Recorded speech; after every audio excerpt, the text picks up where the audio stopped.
যদি এটা ওবায়দুল কাদেরের কাছে দেওয়া হয়, ওই তাল গাছ ওটা শেখ হাসিনা লাগিয়েছে, বিএনপি জামাত এটা নিয়ে ষড়যন্ত্র করছে। তাল গাছ আমাদের থাকবে, অন্তত 41 সাল পর্যন্ত থাকবে।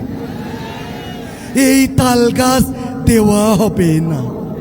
এবার এটা যদি মনির খানের কাছে দিই, মনির খান এই কবিতাটা আবৃত্তি করো তো, কিভাবে করবে?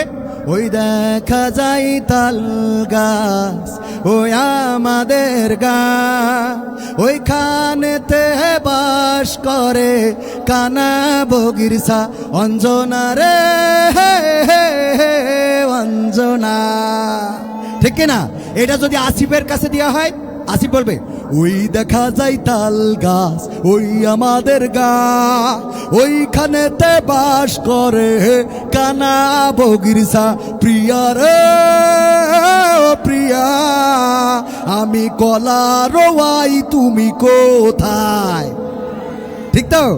এটা যদি হাসানের কাছে দেওয়া হয়, হাসান ব্যান্ডের শিল্পী, ওই দেখা যায় তাল গাছ ওই আমাদের গা, ওইখানে বাস করে এই কানা বগির ছায়া।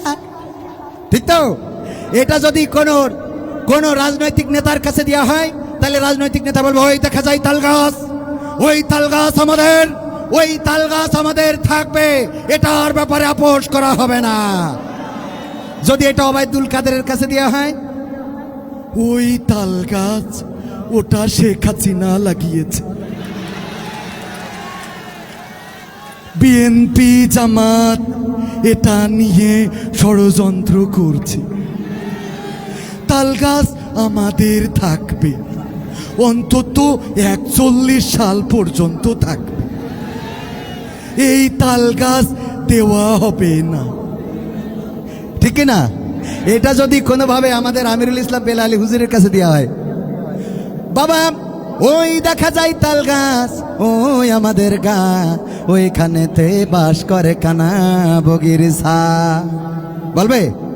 আবার যদি এটা মুজিবার কমিটি শিল্পী ওর কাছে দেওয়া হয়, বলবে ওই দেখা যায় তাল গাছ ওই আমাদের গা, ওইখানেতে বাস করে কানা বগির ছা। তা তোর বাপের কি? তোর 14 গোষ্ঠীর কি?